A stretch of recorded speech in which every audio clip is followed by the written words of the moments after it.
আপনার কাছে বিচার দিলাম। আল্লাহ বলেছে, ইব্রাহিম, পৃথিবীর মধ্যে দুটা মানুষ মারপিট লেগেছে, একজন একজনকারে করাঘাত করেছে, পিটাইয়া দিছে, মাথা ফাটাইয়া দিছে। ব্যক্তি আর এক ব্যক্তির গায়ে হাত তুলে নাই, রব্বে কারিমের কাছে বিচার দিছে। আমি আল্লাহ এলান দিলাম, ব্যক্তি যতক্ষণ পর্যন্ত ওই ভাইয়ের কাছে মাপ না নিতে পারবা, ততক্ষণ পর্যন্ত আমার কবরে তুমি আসিও না। ইব্রাহিম আলাইহিস সালাম দোয়া করলেন, আল্লাহ জানায়া দিলেন, ইব্রাহিম, আপনি আমার কাছে বিচার দিছেন, আর কিছু লাগবে না। দেখো দেখো আমি আল্লাহ কত মায়া, আমার আল্লাহর কত দয়া। ইব্রাহিম, তুমি এই রাস্তার মধ্যে থাকো, এই রাস্তার মধ্যে আমি সিসি ক্যামেরা ফিট করে দিলাম, সিসি ক্যামেরা লাগায়া দিলাম। কেমন সিসি ক্যামেরা? দুনিয়ার সিসি ক্যামেরা নাই।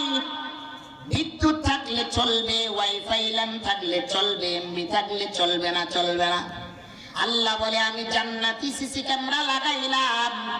জালিম বাদশা তোমার স্ত্রী, তোমার বিবির সাথে কি কুমন্ত্রণা করে, কি খারাপি করে, তুমি ইব্রাহিম রাস্তার কিনারে, রাস্তার ধারে বৈশা বৈশা তুমি দেখতে পারবা। ও মুসলমান, নবীর উম্মতের দল, ইব্রাহিম আলাইহিস সালামের স্ত্রী সারা খাতুন রে বসায়া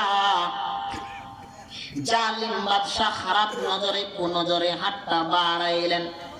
আল্লাহ তাআলার পক্ষ থেকে জালিমের বাপটারে বাঁকা কইরা দিলেন, আবার বাম হাত বাড়াইলেন, আবারও বাঁকা করলেন, সংক্ষিপ্ত আকারে বাঁকা কইরা দিলেন। দেওয়ার পরে ইব্রাহিম আলাইহিস সালামের স্ত্রীর দিকে তাকায়া জালিম বাদশা বলে, সারা আমি আর এই জীবন থেকে তওবা করলাম। কেমন তওবা করলাম?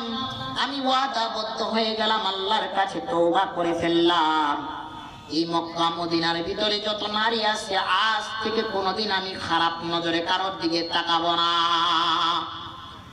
কিন্তু সারারে, তোমার কাছে কি জাদু, কি বিদ্যা, কি তন্ত্র মন্ত্র, কি জাদু আছে?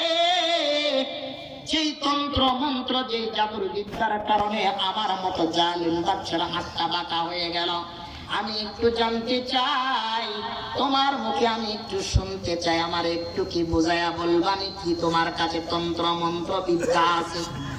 এবার সারা খাতুন বললেন, বাদশা, আমি কোনোদিন তন্ত্র মন্ত্র বিশ্বাস করি না, কোনো কেরামতি বিশ্বাস করি না, কোন কুফরি কালাম জাদু তন্ত্র মন্ত্র বিশ্বাস করি না, আমি এগুলো জানি না। আমি এতটুকু জানি, আমি এমন একজন পয়গম্বর, আমি এমন একজন নবীর স্ত্রী, যাকে রব্বে কারীম বলেছিলেন খলিলুল্লাহ। এবার জালিম বাদশা বললেন, এ থেকে আর কোন তন্ত্র মন্ত্র নাই? কই না, না বাদশা, জানি না। আমি এমন একজন পয়গম্বরের, আমি এমন একজন নবীর স্ত্রী, যাকে রব্বে কারীম খলিলুল্লাহ ভাবে পরিচয় দিয়েছিলেন। আমি এই খলিলুল্লাহ, ইব্রাহিম খলিলুল্লাহর স্ত্রী। জালিম বাদশা বললেন, কাজের বানু চাকরদেরকে বললেন, মুজিবদেরকে বললেন, যাও রাস্তার কিনারা থেকে, রাস্তার মাঝখানা থেকে ইব্রাহিম আলাইহিস সালাম, নবী ইব্রাহিমকে আমার কামরায়, আমার বাড়িতে মেহমান হিসাবে নিয়ে আসো। আঘাত করবা না, কোনো কষ্ট দিবা না, মেহমান হিসাবে আমার বাড়িতে নিয়ে চলে আসো। ঘরে নিয়ে আসেন, স্বামী একদিকে, স্ত্রী একদিকে। জালিম বাদশা প্রশ্ন করলেন, ইব্রাহিম কোথায় যাও? বলতেছে, বাদশা, দুই স্বামী স্ত্রী সফরে বাইর হইছি, আল্লাহ তাআলার পক্ষ থেকে এলাম, অমুক জায়গায় সফরে রওনা দিলাম। বলতেছি, গাড়ি গুটি বস্তা গাড়ি কে নেই, কে বহন করবে? কেউ নাই, কেউ নাই। তোমাদের কি কাজর নাই, খাদিমা নাই, কেউ নাই? বলতেছে, আমার স্ত্রী আর আমি দুইজন ব্যতীত আর কেউ নাই। ইব্রাহিম আলাইহিস সালামের কথা শুই না, সারার কথা শুই না, জালিম বাদশা প্রস্তাব দিলেন, ইব্রাহিম, আমি তওবা করলাম, মক্কা নগরীর ভিতরে কোন নারীর দিকে আজ থেকে খারাপ নজরে তাকাবো না। ইস্তেগফার কইলাম, জিন্দেগিতে আর কোনদিন পাপিষ্ঠ কাজে যাব না, জেনা বিবি ছেড়ে যাব না, একটু আপনার জন্য আমি খেদমত করতে চাই, একটু খেদমত করার সুযোগ দাও। তোমাদের এই গাট্টি গুট্টি নেওয়ার জন্য আমার বাড়িতে একজন মহিলা দাসী আছে, কর্মচারী খাদিমা আছে। এই খাদিমা, এই কর্মচারী, এই কাজের মহিলাকে তোমাদের জন্য দুই স্বামী স্ত্রীর জন্য নিযুক্ত করে দিলাম। তুমি নিবানি এ বাদশা, নিতে পারি শর্ত। আমার আলিয়া, আমার বিবি, আমার স্ত্রীর সাথে 2 মিনিট পরামর্শ করব। আমার স্ত্রী নিবেনি, আমার স্বামী নিবেনি। স্ত্রী বলে স্বামীর কথা, স্বামী বলে স্ত্রীর কথা। আরে মুসলমান কেমন নবী, কেমন নবীর স্ত্রী। আজকে মুসলমান আমরা কোন নবীও না, নবীর উম্মত। আজকে আমরা কোন পয়গম্বরের কোন নবী না, আমরা আখিরি জামানার শেষ নবীর উম্মত, ঠিক কিনা? দুনিয়ার বুকে আমাদের বড় ফিতনাবাজ আল্লাহ পাক রব্বে কারীম এক ইবলিসকে বানাইছেন, এক একটা ভূমিকা পালন করেন, এক একটা সিস্টেম, এক একটা কোয়ালিটি, এক একটা পদ্ধতি পালন করতেছেন, ঠিক কিনা? এক এক জালিমরে আল্লাহ ধ্বংস করা দেখাই দিয়েছেন, আর এক জালিম আসছে আরেক জালিমরে ধ্বংস করাইছেন। ইবলিস যেমন পলিটিক্স গোপন করে, এইরকম বাংলার জমিনেও মানুষ এখন পলিটিক্স গোপন করে, ঠিক কিনা? এ মুসলমান জাতি, এক জাতি মুসলমান এই কোরআনের মাহফিলগুলোরে নিষিদ্ধ ঘোষণা করেছিল, ঠিক কিনা? কওমি মাদ্রাসাগুলোরে এলান দিয়েছিল কওমি মাদ্রাসা থাকবে না, কওমি মাদ্রাসার বাচ্চাদেরকে জঙ্গিবাদী শিক্ষা দেওয়া হয়, ঠিক কিনা? এক সময় মুসল্লিরা, আরে মুসলমান মুসল্লি, আম জনতা মুসলমান, রিক্সা চালা বড় লোক মানুষগুলো দেখবেন সারা বিশ্বের সবকিছু করতে পারে, আল্লাহর ঘরে মাসাজিদে যায় কিন্তু রাজনীতি আলাপ করতে পারে না, ঠিক কিনা? মুসল্লিরা যায় করোনার টাইমে কান্না করতো, এই টাইমে মুসল্লির কান্নার আওয়াজকে বন্ধ করায়া মসজিদগুলোতে তালা ঝুলে দেওয়া হয়েছিল, ঠিক কিনা?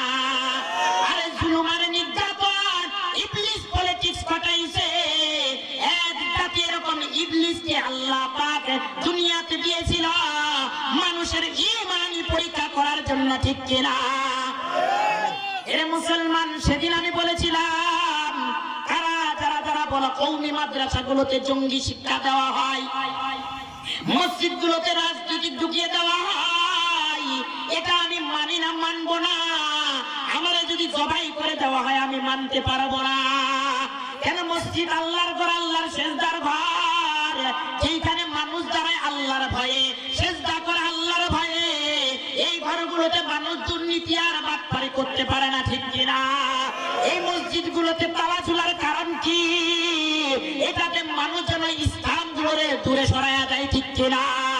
এর মুসলমান, মসজিদের কাজ হলো নাস্তিকি কাজ করা, ঠিক কিনা? ইহুদিদের কাজ হলো ইহুদির কাজ করা, ঠিক কিনা? কোরআন বিরোধিতার কাজ হইল কোরআন বিরোধিতা করা। সেদিন আমি বলেছিলাম আসেন আপনারা বসেন, কওমি মাদ্রাসার বারান্দায় বসেন, সেটা চরে হোক, সেটা শহরে হোক, সেটা গ্রামে হোক, এই কওমি মাদ্রাসার বারান্দাগুলোর মধ্যে ছায়া ছায়া গভীর রজনী রাত্রে গোয়েন্দা পাঠায়া দেন, না হইলে নিজে ছায়া ছায়া একটু কওমি মাদ্রাসাগুলোরে পরীক্ষা করেন। এই কওমি মাদ্রাসা মাসুম বাচ্চারা, ছোট ছোট বাচ্চাদেরকে কি শিক্ষা দেওয়া হয়? এই মাসুম বাচ্চারা দেখবেন মুসলমান কনকনা শীতের দিনে সবাই বিদেশি কম্বল নাও, সুন্দর সুন্দর কম্বল নিয়ে ঘুমাও। এই মাদ্রাসার ময়দানগুলোতে এমন গরিবের ছেলে আছে, এমন এতিমখানার ছেলে আছে, এতিম বাবাও নাই, মাও নাই। এই এতিম বাচ্চারা রাত্রে গভীর রজনী রাত্রে উঠা উঠা ঠান্ডা পানি দিয়ে ওযু কইরা কইরা মসজিদে যায় না, মাস্টা বিছায়া সিজদা কইরা রব্বে কারীমের কাছে হাত তুলা বলে, আল্লাহ কিছু চাই না, কিছু চাই না, আপনার দুনিয়ার রাজত্ব চাই না, বাদশাহী চাই না, গদি চাই না, চেয়ার চাই না, মেম্বার হতে চাই না, এমপি হতে চাই না, আল্লাহ আপনার কাছে আপনার রুহানি ফয়েজ চাই, ঠিক কিনা?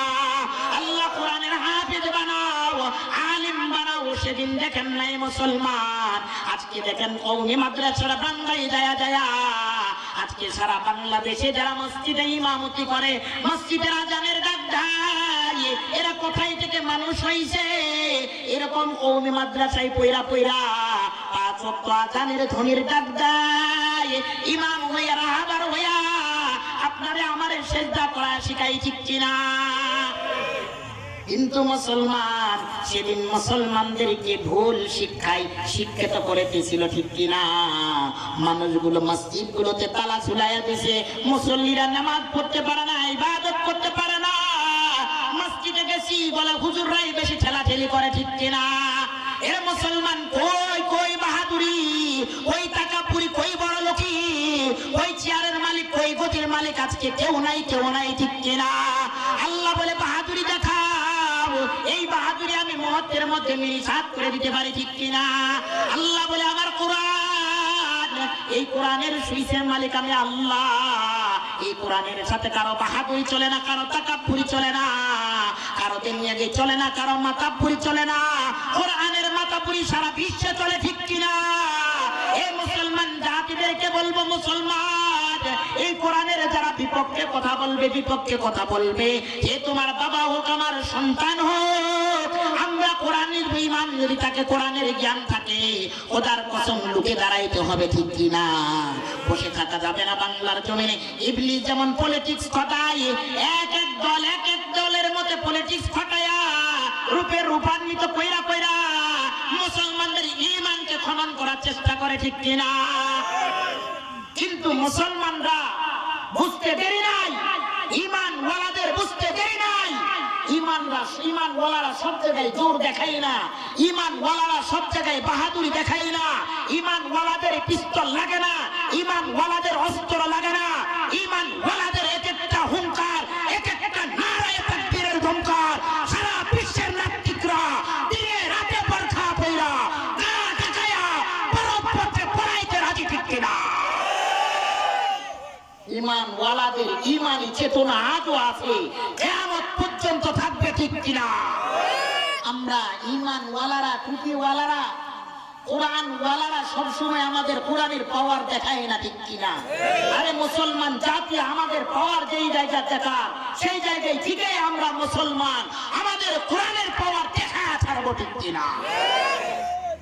দেখায় দিছে মুসলমান, নারায়ে তাকবীর করে একটা হুঙ্কার দিছে, কত নাস্তিক মুদ্রা বাংলার জমিন থেকে পলায়া গেছে, ঠিক কিনা? এজন্য মুসলমান জাতি ভাইদেরকে বলবো, নবীর উম্মতদেরকে বলবো, দুটা পায়ের হাতে ধরে বলে যাই, মুসলমান কোরআন যেদিকে আমরা সেদিকে ইনশাআল্লাহ। এই কোরআনের মাহফিল গুলো থেকে শিক্ষা নেন।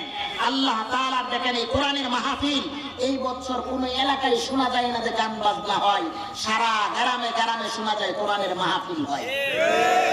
আর এই কোরআনের মাহফিল গুলো আমাদের কাছ থেকে উঠিয়ে নেওয়া হয়েছিল, ঠিক কিনা? আরে এরা রূপে রূপান্তরিত করেছিল। শয়তান যেমন বেশ ধাঁচে, একবার ভিক্ষুক সাজে, একবার বাদশা সাজে, একবার নেতা সাজে, একবার শয়তান সাজে, একবার ঘোড়া সাজে, একবার তলবে ইলমে ধোঁকা দেয়, এরকম এক নাস্তিক এসেছিল বাংলার জমিনে কোরআনকে ধোঁকা দেওয়ার জন্য, ঠিক কিনা? কিন্তু মুসলমানরা, কোরআন ওয়ালা মুসলমানরা তার কোরআনের পরিচয় দেখিয়ে দিছে সারা বাংলার জমিনে, ঠিক কিনা? আমরা কোরআনের পক্ষে থাকবো, কোরআনের সাথে তাআল্লুক থাকবো ইনশাআল্লাহ। আল্লাহ তাআলা আমাদেরকে তৌফিক এনায়েত ফরমান, সকলে বলি আমিন। এরকম আমাদেরকে দেশে চৌকান্ন থাকতে হবে। ইবলিসের যতই ভেষ ধরুক না কেন আমাদেরকে চৌকান্ন থাকতে হবে, যতই অবলম্বন করুক না কেন তাদের পিছনে লুকে দাঁড়াবার জন্য আমরা মুসলমান জাতি আছি, থাকবো ইনশাআল্লাহ। আল্লাহ তাআলা আমাদেরকে তৌফিক এনায়েত ফরমান, সকলে বলি আমিন। গভীর রজনী রাত্র হয়ে গেছে, আল্লাহ তাআলা আমাদেরকে কবুল আর মঞ্জুর করে নোক। আপনাদের কাছে আমি যে টাইম নিয়েছিলাম 20টা মিনিট, আমার টাইম শেষ হয়ে গেছে আলহামদুলিল্লাহ। বাস্তব আমার দাওয়াত তো ছিল এখানে রাত 12টা পর্যন্ত, ঠিক কিনা? রাত 12টা পর্যন্ত আমার দাওয়াত ছিল। এখন তো অন্যের দাওয়াত চলে আসছে, এখানে তো আর টাইম দেওয়া যায় না, ঠিক কিনা? বাস্তব ওয়াজ তো শুনেছেন, আমার প্রাণ প্রিয় ভাই, কলিজার ভাই মন খুলে বয়ান করেছি। আমরা তো এসেছিলাম আপনাদের কাছে দোয়া নেওয়ার জন্য। আমরা ছোট মানুষ, কোনো এলেম নাই, কালাম নাই, বুদ্ধি নাই, জ্ঞান নাই, মূর্খ একটা মানুষ। চাহার পায়ে বড় কিতাবে চান, আতে হি বড় কিতাবে চান। আমি তো একটা চাহার পায়া জন্তুরের মতো, দুনিয়ায় খায় আর লেদায়, কোনো আমল বলতে নাই। আল্লাহ তাআলার কবরে কি জবাব দেব? আমি সুলাইমান নূরির কবর কি জান্নাতের বাগি হবে নাকি জাহান্নামের কন্যা? কি জবাব দিব মুসলমান? আমরা মুসলমান, কবরের কোনো সামানা আমাদের কাছে নাই, ঠিক কিনা? এজন্য বিশেষ করে রব্বে কারিমের কাছে আমরা নিয়ত করব, এক আল্লাহ, আল্লাহর পাগল হয়ে যাব। চলতে ফিরতে রব্বে কারিমকে স্মরণ করব, আল্লাহ আল্লাহ জিকির করব। যদি আল্লাহ আল্লাহ ডাকনেওয়ালা হয়ে যায় তো সারা বিশ্বের, যদি রব যদি আপনার হয়ে যায় তো সারা বিশ্ব আপনার জন্য হয়ে যায়। এজন্য বিশেষ করে আল্লাহ তাআলা কবুল করুক, আমাদেরকে আল্লাহ আল্লাহ ডাকনেওয়ালা বানায় দেব। সকলে বলি আমিন। বিশেষ করে কোরআনে কারিম থেকে আমি যে আয়াতে কারিমা তিলাওয়াত করেছিলাম, হুদাল্লিল মুত্তাকিন, মানুষের হেদায়েতের কিতাব। এটা একটা ম্যাগনেট, মানুষকে হেদায়েতের পথ, হেদায়েতের রাস্তা দেখায়। হেদায়েতের একটা কিতাব। যারা দুনিয়াতে ধরেছে লাভবান হয়েছে, যারা ধরে নাই দুনিয়াও হারাইছে, আখিরাতও হারাইছে, ঠিক কিনা?